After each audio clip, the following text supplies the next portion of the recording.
આજની ધર્મકથા. પ્રણામ. સ્નેહનું પરિણામ અણધાર્યું હોય છે. જે કાર્ય શમશેર એટલે કે તલવાર નથી કરી શકતી, જે કાર્ય સંગ્રામ એટલે કે યુદ્ધ નથી કરી શકતા, એ કાર્ય સ્નેહ કરી શકે છે. આ વાક્યની સરસ મજાની પ્રતીતિ પેથડ શાહે કરાવી. ચીન શાસનનો એક સર્વોત્કૃષ્ટ પાયાનો મંત્ર જેને કહી શકાય એટલે રાગ દ્વેષની મંદતા.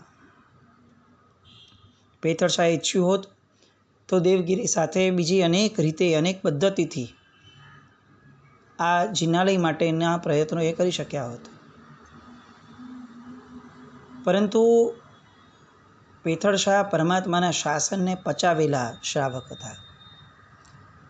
ઝળહળતા સમ્યક દર્શનવાળા શ્રાવક હતા, અને એટલે એમનું એક પણ પગલું એવું ન હોય કે જે પરમાત્માના શાસનની ધારાથી અલગ જાય.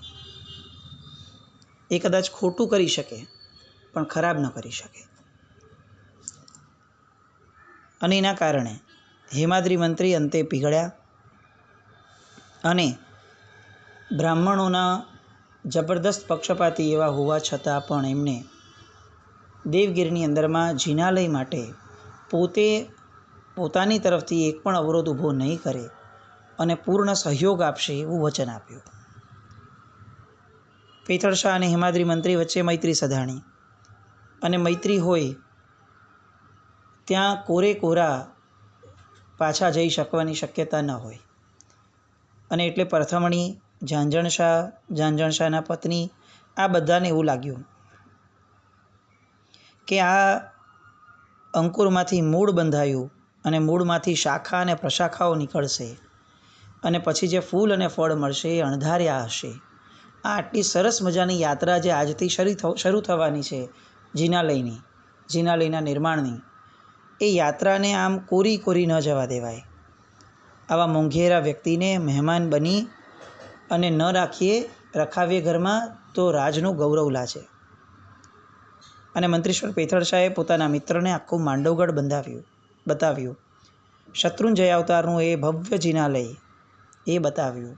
અને એ ભવ્ય જિનાલય જોતાં જોતાં જીન ધર્મના દ્વેષી કહી શકાય એવા વ્યક્તિ પાસેથી એ પ્રશંસાના પોકાર એ સંભળાયા. એક સપ્તાહની માંડવગઢની મહેમાનગતિ રાજ્ય તરફથી હેમાદ્રી મંત્રીશ્વર માટે રખાઈ. રાજા જયસિંહદેવને આખી વાત કરાઈ કે છેલ્લા 3 વર્ષથી આ આખું કાર્ય ચાલી રહ્યું હતું. જયસિંહદેવ પણ આશ્ચર્ય પામ્યા. શું ઉદારતા! દામ તમારા અને નામ કોઈકનું, અને એ બંને ભેગું થયું તો હવે કામ જગતનું થશે. અંતે મહેમાનગતિ માણી અને હવે હેમાદ્રી મંત્રી રજા માંગે છે, પણ સાથે એમ કહે છે કે માંડવગઢ ને દેવગિરી વચ્ચે સ્થપાયેલો આ સંબંધોનો આ તાર એ વધુને વધુ વિકસવર થાય એ માટે હવે જિનાલયનું નિર્માણ એ આવશ્યક છે. અને એટલે બંને ભેગા નીકળ્યા. રસ્તામાં ઓમકારનગરની જે પાંથશાળા હતી એમાં જ રાત્રિ રોકાણ થયું, અને બંનેના મનમાં જે યોજના હતી બંને એકબીજાને શેર કરીને નક્કી થયું કે મંત્રીના માનવા માત્રથી કાંઈ નથી થવાનું. દેવગિરીના રાજા શ્રી રામ એને મનાવવા પડશે, અને એની માટે કોઈ યોગ્ય તક મળવી જોઈએ. એ તક મળે ત્યારે જ વાત થશે. આપણે ત્યાં એક શબ્દ છે તકવાદી, ઓપોર્ચ્યુનિટિસ્ટ. ઓપોર્ચ્યુનિટી મળે એની રાહ જોઈને બેસે, અને જેવી ઓપોર્ચ્યુનિટી મળે એટલે પોતાનું કામ સાધી લે. આપણે એને થોડા નબળા સેન્સમાં બોલતા હોઈએ છીએ હંમેશા કે આ માણસ તકવાદી છે, એટલે એનો ભરોસો નહીં કરવો, વિશ્વાસ નહીં કરવો. આ જ ઘટનાને આપણે હવે થોડા પોઝિટિવ પરિપ્રેક્ષમાં લઈએ તો એવું લાગે કે સજ્જન વ્યક્તિ તે છે, વિચક્ષણ વ્યક્તિ તે છે, બુદ્ધિશાળી વ્યક્તિ તે છે જે રાઈટ ટાઈમ પર રાઈટ કામ કરે.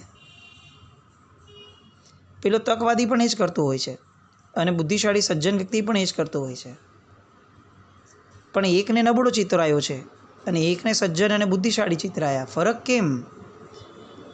તો કે ફરક એટલા માટે કારણ કે આ બંનેના મોટિવમાં, આશયમાં ફરક છે. તકવાદી માણસને તક મળે ત્યારે પોતાનો સ્વાર્થ સાધી લેવો હોય છે, જ્યારે સજ્જન વિચક્ષણ વ્યક્તિઓને તક મળે ત્યારે શુભતાને આચરી લેવી હોય છે, પોતાના અને જગતના કલ્યાણ માટે. અહીંયા આ બંને જણા એ તકની રાહ જોવા માટે દેવગિરી માટે બંને એન્ટર થયા. પેતળશાહે દેવગિરીની જે પ્રશંસા સાંભળી હતી એના કરતાં વધુ પામ્યા એવું લાગ્યું. દેવગિરીનો આખો જે એમનો પ્રવાસ હતો એ પ્રવાસની સાથે દેવગિરી જે નગરી હતી એ નગરી જોતાં જોતાં એવું લાગ્યું કે આવી સુંદર નગરી જ્યારે પરમાત્માથી મંડિત બનશે ત્યારે એની શોભા કેટલી અવર્ણનીય થઈ જશે. આપણે ફરવા માટે કોઈ સરસ સ્પોટ ઉપર ગયા હોઈએ અને જગ્યા બહુ સરસ લાગે તો આપણે એક વિચારથી અટકી જઈએ કે આ જગ્યા કેટલી સુંદર છે. પણ આ સંકેતી જીવો છે. પેતળશાહ સમ્યક દર્શનની હાજરી જ હોઈ શકે એવું પૂર્ણપણે સમજાય એવું જીવન છે, અને એટલે જ એમના વિચાર એ સ્ટેપથી આગળ વધ્યા. આ જગ્યા કેટલી સુંદર છે એ તો બરાબર, પણ આ જગ્યાએ જો જીન મંદિર સ્થપાઈ જાય, જિનાલય સ્થપાઈ જાય તો આ જગ્યાની સુંદરતા કેટલી વધી જાય. આવો વિચાર આપણે ક્યારે કરીએ?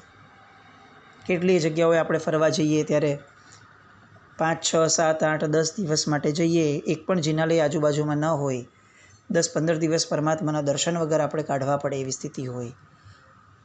આપણા હાથમાં કદાચ ન પણ હોય, બની શકે, પણ ત્યાં જઈને જ્યારે સુંદરતા જોઈએ ત્યારે મનમાં આવો ભાવ તો પ્રગટાવી શકીએ ને કે પ્રભુ આ હું મારી ફરવાની લાલસાઓને તોડી નથી શકતો. એ પુરુષાર્થ તો મને કરવો જ જોઈશે, એની માટે આપની કૃપા જરૂરી છે, પણ એના કરતાં વધુ એવી કૃપા કંઈક કરો કે જેમાં અમે ફરવા જઈએ કે ક્યાંય પણ જઈએ, જીવનના કોઈ પણ ક્ષેત્રમાં આપની હાજરી હોય એવા જ ક્ષેત્રમાં જઈએ. આવો ભાવ કેમ ન પ્રગટે આપણને? હું તો નથી જિનાલય નિર્માણ કરાવી શકવાનો, ન હું કરીશ, કારણ કે હું તો 15 દિવસના સ્ટે માટે છું. પણ પ્રભુ એવું કંઈક થાય આ વાતાવરણમાંથી, કોકને એવી પ્રેરણા મળે અને કોક આ જગ્યાએ જિનાલય સ્થાપે તો મારી જેવા બીજા કેટલાય આવશે, એને તરવા માટે નાનકડું પણ આલંબન તો મળે આ ડૂબવાની જગ્યાએ. આવો વિચાર આવવો એ સમ્યક દર્શનની હાજરી હોય, પરમાત્મા ભક્તિની અંદરમાં છોડો ઉછળતી હોય તો જ શક્ય છે. હવે રોજ સપના જોવાના ચાલુ થયા કે હવે ક્યારે રાજાને મનાવાશે. અને એક દિવસ એવી સોનેરી પળ હિમાદ્રી મંત્રીને મળી ગઈ. શ્રી રામ એટલે કે રાજાને અશ્વભ્રમણનો રસ હતો. અશ્વની પાછળ હજારો રૂપિયા લૂંટાવી દેતા. અને એક વખત દેવગિરીમાં દૂર દૂરથી અશ્વના થોડા વેપારીઓ આવ્યા.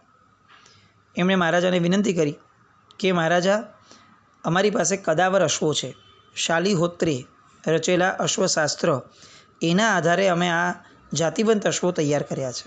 આપ જોશો તો આપ પણ આનંદિત થઈ જશો. મંત્રીશ્વર ઉઠ્યા અને કીધું કે ચાલો હેમાદ્રી, અશ્વો આવ્યા છે. બંને જોવા ગયા. દેવગિરીના ઉદ્યાનની બહાર એ અશ્વો જોયા અને રાજા એકદમ ચકાચોંધ થઈ ગયા, કારણ કે પોતે પણ અશ્વલક્ષણના જાણકાર હતા, ઇવન મંત્રીશ્વર પણ જાણકાર હતા હેમાદ્રી. એટલે એમણે કીધું કે આ બધા જ અશ્વો તો જોરદાર લાગે છે, હવે કયો અશ્વ પસંદ કરીશું એ કહો. કેટલાક સમયના ઊંડા સંશોધન પછી હેમાદ્રીની નજર એક અશ્વ પર સ્થિર થઈ અને એમણે કીધું કે મહારાજ, આ સાચે જ જાતિવંત અશ્વ છે. મહારાજા પણ આ મંત્રીશ્વરની પસંદગી પર મુગ્ધ થયા અને એમણે એ અશ્વ સિલેક્ટ કર્યો. પૂછ્યું આનું મૂલ્ય કેટલું? અને સામેથી જવાબ મળ્યો, મહારાજ 60,000 સોના મહોર. વેપારીએ દર્શાવેલી આ કિંમત આશ્ચર્યજનક હતી અને જરાક વધુ પડતી પણ લાગી. એટલે રાજાએ કીધું કે 60,000 સોના મહોર? તો કે જી સાહેબ, આપ આ જાતિવંત અશ્વના ગુણો અને એની અનોખી રીતિનીતિઓ જાણશો તો આપને લાગશે કે આનું મૂલ્ય પણ નજીવું છે.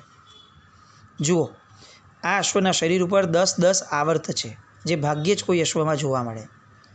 નંબર 2, આ અશ્વની ગંધ સંઘો, સુગંધ જે છે, માલતી પુષ્પ જેવી સુગંધ આમાંથી આવે છે. અને આની કેશવાળી રોમાવલી એ શ્યામ તો છે જ, પણ સાથે કેટલી સ્નિગ્ધ છે. આના કાન નાના છે, જેના કારણે એની શોભા વધે છે. એટલી કુમાશ જ નહીં, એની કાંતિ પણ એવી છે, એની પીઠ વિશાળ છે, એના પાછળના પડખા પણ પુષ્ટ છે. આ બધું જ જોયા પછીથી રાજા પૂછે છે, એ તો બધું બરાબર છે, ખરેખર આ બધું અદ્ભુત અને અલૌકિક છે, પણ આટલા માત્રથી 60,000 રૂપિયા? ત્યારે એણે કીધું કે સાહેબ, એક અજાણીને અજબની વાત તો રહી ગઈ કે જેના કારણે તમને આ મૂલ્ય સાવ મામૂલી લાગશે. એ છે કે આ અશ્વને જ્યારે નદી પાર કરવી હોય ત્યારે એ ઉડી અને સામે કાંઠે જઈને ઊભો રહે છે. રાજા આશ્ચર્ય પામી ગયા. ઘોડો અને ઉડે, અને એ પણ પાંખ વિના ઉડે? આ કઈ રીતે શક્ય છે? અને ત્યારે કહે છે કે જી મહારાજ, 60,000 રૂપિયા મફતના નથી માંગતા. આ જાતિવંત અશ્વ છે. નદી ઉપરથી ઉડી અને એક ટીપું પણ પોતાના પગ પર ન લાગે એ રીતે ગમે તેવી મોટી નદીને એ પોતે પાર કરી શકે છે ઉડીને.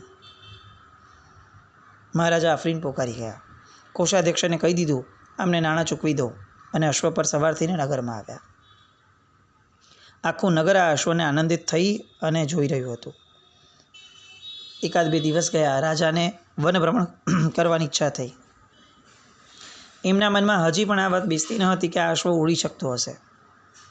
એટલે મંત્રીશ્વરને સાથે લીધા, હેમાદ્રીને, અને બીજો પણ પરિવાર સાથે હતો. બધાને લઈને મહારાજ વનભ્રમણ કરવા નીકળ્યા. અશ્વની ગતિ ઘણી વેગીલી હતી એટલે બધો પરિવાર પાછળ રહી ગયો. ખાલી મહારાજનો અશ્વ આગળ વધવા લાગ્યો. આગળ જતાં જતાં એક નાનકડી નદી દેખાઈ અને મહારાજાના આનંદનો પાર ન રહ્યો. એમની સામે ઓલા શબ્દો ગુંજવા લાગ્યા કે મહારાજ, અશ્વ ઉડીને આ નદીને પાર કરી તેવો છે. મહારાજાએ લગામ ખેંચી. અશ્વએ પગની ગતિમાં તીવ્ર વેગ વધાર્યો અને નદી કાંઠે આવીને ઊભો રહી ગયો. મહારાજને આશ્ચર્ય થયું.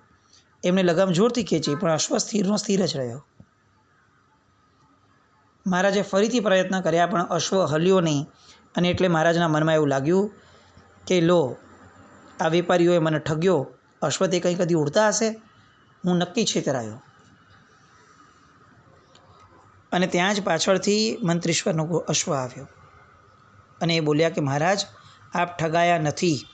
આ અશ્વનું પૂંછડું છે ને, એને એના પેટની સાથે બાંધી દો. અવાજ સાંભળ્યો મંત્રીશ્વરનો. મંત્રીએ કીધું છે એટલે કરી લીધું. એમ લાગ્યું કે આ શું લોજિક છે, પૂંછડું ને પેટને બાંધવાને અને નદીને શું લાગે વળગે? પણ મંત્રીશ્વરે કીધું છે તો બાંધી લઈએ. અને બાંધ્યું. જેવું બાંધ્યું અને આશ્ચર્ય સર્જાયું. એ અશ્વ ઉપર જેવા મહારાજ બેઠા, તરત જ એ અશ્વ ઉડ્યો અને સામે કાંઠે જઈને ઊભો રહી ગયો. ફરી પાછું મહારાજાને આશ્ચર્ય એમનું અપાર હતું એટલે હજી એક પ્રયોગ કરવો હતો અને ફરી પાછું ઊંધું ફરાવી અને જ્યાં મંત્રીશ્વર ઊભા હતા ત્યાં ફરીથી એ અશ્વને લઈ આવ્યા. અશ્વ આવી ગયો. મહારાજ તરત નીચે ઉતર્યા. એમણે હેમાદ્રીને પૂછ્યું કે મંત્રીશ્વર, આનું રહસ્ય શું? લગામ ખેંચીને મારો હાથ રહી ગયો હતો, પણ અશ્વ તો એક કદમ આગે નહોતો बढ़તો. એવું શું થયું? તમને કેવી રીતે સૂઝ્યું કે આ ઉડીને ઊભો રહી ગયો? આ તમને કોણે કીધું? એ દિવસે તો આપણે બધા ભેગા હતા. વેપારીએ તમને કોઈ અલગ વાત કરી ન હતી? આવા અનેક પ્રશ્નો રાજાજીના મોં પર દેખાતા હતા, મોંમાંથી નીકળતા હતા. અને મંત્રીશ્વર હેમાદ્રીને એ જ ક્ષણે પોતાનો મિત્ર પેથળ શાહ યાદ આવ્યો અને એમણે કીધું કે મહારાજ, આ જાતિવંત અશ્વો કંઈ એમને એમ નથી વખાણાતા. એ લોકો એમ વિચારે છે કે પોતાના લાંબા પૂંછડાથી પોતાના માથે જે પોતાના સ્વામી બેઠા છે સવાર પોતાની પીઠ પર, એના કપડાં ખરાબ ન થઈ જાય. નદી વગેરેમાંથી ઉડવા માત્રથી કંઈક શરીર પર કાદવ વગેરે ન ઉડી જાય, એટલા માટે જ્યાં સુધી એનું પૂંછડું ન બંધાય ત્યાં સુધી એ ઉડે નહીં. રાજા જબરદસ્ત પ્રભાવિત થયા. આજ સુધી મંત્રીશ્વરની આ કળા એમને ક્યારે સમજવામાં કે જોવામાં, સાંભળવામાં પણ નહોતી આવી. અને ખૂબ પ્રસન્ન થઈને કીધું કે અશ્વશાસ્ત્ર પર તમારું જબરું મંથન છે મંત્રીજી, એના વિના આટલું તમને ઊંડું જ્ઞાન હોઈ જ ન શકે. તમે ખરેખર આ ઘોડો અપાવીને એક જબરદસ્ત કાર્ય રાજ્ય માટે કર્યું છે. હું પ્રસન્ન છું. માંગો, જે જોઈએ તે માંગો. અને મંત્રીશ્વરે કીધું કે મહારાજ, મારો એક મિત્ર આ દેવગીરીમાં છે. આપે મને વચન આપ્યું છે કે જે હું જે માંગીશ એ અચૂક આપશો. અચૂક. રાજાએ કીધું કે ચોક્કસપણે હું આપીશ, પણ તારા મિત્રને શું લાગે વળગે આ વચન સાથે? અને ત્યારે હેમાદ્રી મંત્રી કહે છે કે મહારાજ, આ મારો મિત્ર દેવગીરીની અંદરમાં એક જૈન મંદિર ખડું કરવા માંગે છે. એના માટે હું આપની પાસે જગ્યાની યાચના કરું છું. હજી સુધી પેથળ શાહની ઓળખ નથી આપી. રાજાને ક્ષણવાર માટે ક્રોધ ચોક્કસ આવ્યો. બ્રાહ્મણ મત પ્રત્યેનું એમનું ખેંચાણ જબરદસ્ત હતું, પણ અત્યારે વચનથી બંધાયેલા છે એ તો ચોક્કસ. અને બીજું મહત્ત્વનું એ કે મંત્રીશ્વરે જે કાર્ય કર્યું છે એનાથી રોમ રોમ પુલકિત થયું છે. માણસ જ્યારે પોતાનું ધાર્યું મળી જાય એના આનંદમાં હોય ને ત્યારે એ કેટલીક વસ્તુઓને જતી કરવામાં બહુ સરળ અને સહજ બની જાય છે. અને એટલે જ યોગ્ય સમયે યોગ્ય વાત કરવાની અંદરમાં ઘણી સફળતાઓ પૂર્વાચાર્યોએ અને પૂર્વ મહાપુરુષોએ કીધી છે. સામાન્યપણે આ વાત કરીએ અને કદાચ એ વિરોધ પણ કરે, બની શકે, પણ એ જ્યારે બહુ પ્રસન્ન હોય એવા સમયે આ વાત કરી લઈએ તો બહુ સરળતાથી એ કાર્ય પાર પડી શકે. અને એટલે જ વિચક્ષણતાને બહુ મહત્ત્વની કીધી છે. જ્યારે જાહેરના કોઈ કાર્યો, સંસ્થાના કોઈ કાર્યોમાં કોઈએ આગળ આવવું હોય તો એની પ્રાયોરિટી ગુણની એ હોય કે એનામાં વિચક્ષણતા હોય. શું બોલવું એ ખબર હોય, વાત સાચી, પણ ક્યારે બોલવો એ પણ એને ખબર હોય. રાજાજી દેવગિરી ભણી પડ્યા. ખાતરી આપી, તમને જે જગ્યા જોઈએ તે તમારી. રાજાએ આ અશ્વનું નામ કષ્ટભંજન અશ્વ રાખ્યું. રાજાને એમ છે કે આ ઘણા કષ્ટો દૂર કરશે એટલે કષ્ટભંજન, પણ હકીકતમાં આ અશ્વ એ તો પેથળ શાહના મનમાં જે ભાવ હતો એ ભાવને પરિપૂર્ણ કરવામાં જે કષ્ટો આવવાના હતા દેવગિરીમાં, એ કષ્ટોનું ભંજન કરનારો બન્યો. એક જગ્યા જોવાઈ અને એ જગ્યાએ જિનાલય બનાવવાનું નક્કી થયું. પેથળ શાહે સૌથી પહેલું કામ એ અશ્વના અંગો ઉપર સુવર્ણના અલંકારો ચડાવવાનું કર્યું. કેટલી સરસ મજાની આ વાત છે.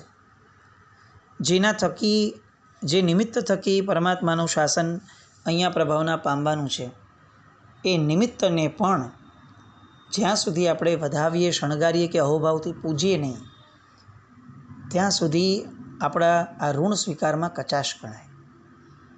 કેટલીક વાર એવું સરસ દ્રશ્ય જોવા મળ્યું છે. કોક તીર્થની સરસ મજાની પ્રતિષ્ઠાનો મહોત્સવ હોય અને મૂળ નાયક ભગવાનનો પ્રક્ષાલ જે ગાયના દૂધમાંથી થવાનો હોય, તે ગાયને તે જિનાલય જે તીર્થના નિર્માતા હોય એમના તરફથી જઈ અને ગાયને સોનાની ચેનો પહેરાવાય, ગાયના પગનું પૂજન કરાય. પેલા ભરવાડને કે જે ભરવાડ એ ગાયને તૈયાર કરીને દૂધ મોકલાવવાનો છે, એ ભરવાડને સોનાની ચેન દ્વારા એનું પૂજન કરાય. આગળ વધીને એવા પણ પ્રસંગો સાંભળવા મળ્યા છે કે પોતાના ગુરુ જ્યારે પીઠિકા વગેરેમાં બેસવાના હોય અને ત્યારે એમાં જે આવશ્યક દૂધ હોવું જોઈએ, ગાયનું દૂધ, એ ગાયને પણ જઈ અને સોનાના ચેનથી એની પૂજા, એનું બહુમાન કરાયું. એ ભરવાડને પણ આ રીતે યોગ્ય બહુમાન અપાય. આવા અહોભાવથી જે આરાધનાઓ થાય છે, વાત સોનાના ચેનની નથી, વાત યથાશક્તિ અહોભાવની છે. આપણે સોનાનો ચેન ન ચડાવી શકીએ એટલે કંઈ જ ન કરવું એવી જે આપણી માન્યતા છે એ નહીં.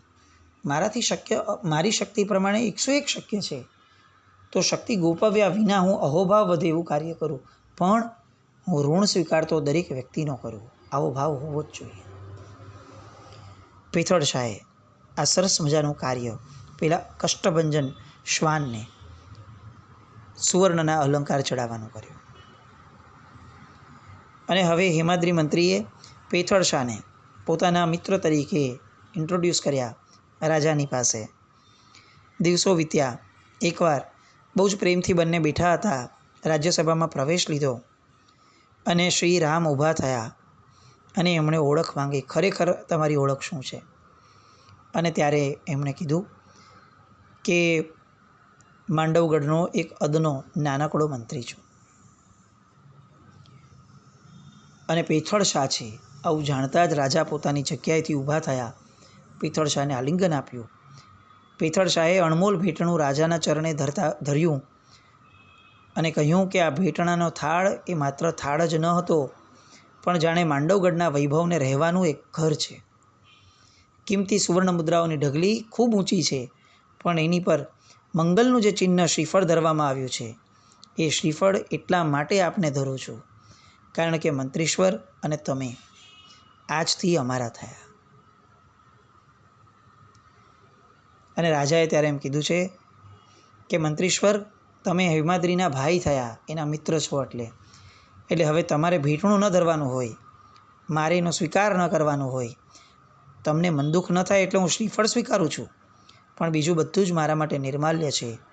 આ જ સુવર્ણ મુદ્રાઓનો થાળ, એનો ઉપયોગ દેવ નિર્માણમાં કરજો, દિવાલય નિર્માણમાં. સરસ મજાની બંને સજ્જન પુરુષોની વાતો થઈ. અને એક સરસ મજાનો જિનાલય જે છે એ બનાવવા માટેની નક્કર ભૂમિકા શરૂ થઈ. બ્રાહ્મણો અંદરો અંદર ધૂંધવાયા.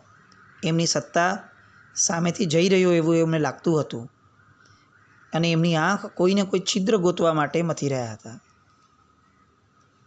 આ બાજુ જગ્યા સરસ જોવાઈ ગઈ, વિશાળ એવી જગ્યા. અને આ જગ્યાએ આગળ વધવા માટે કેટલીક આગળ પાછળની દુકાનો વગેરે ખસાવવી પડશે એવું વિચારી અને મંત્રીશ્વરે આજ્ઞા માંગી. રાજ તરફથી આજ્ઞા મળી, હદબંધી કરી દેવામાં આવી. પણ આ બ્રાહ્મણો એમનેમ થોડી બેઠા રહેશે. એક એવી ઘટના કે જેને ઇસ્યુ બનાવવામાં આવ્યો, ઘટનામાં બહુ વિશેષ નહીં, પણ કાન ભંભેરણી કરવામાં આવી. અને આ દેવગીરીનું જિનાલય એ ગમે તે રીતે ન જ બને એવો એક પ્રયાસ કરવામાં આવ્યો. પણ પેથળ શાહની વિચક્ષણતાની અદ્ભુતતા, પરાકાષ્ઠા એ પ્રસંગમાં પણ જોવા મળી. એ કયો પ્રસંગ એ આવતીકાલે જોઈએ. જીનાકના વિરુદ્ધ કંઈ પણ બોલાય તો મિચ્છામિ દુક્કડમ જૈનમ જયતિ શાસન.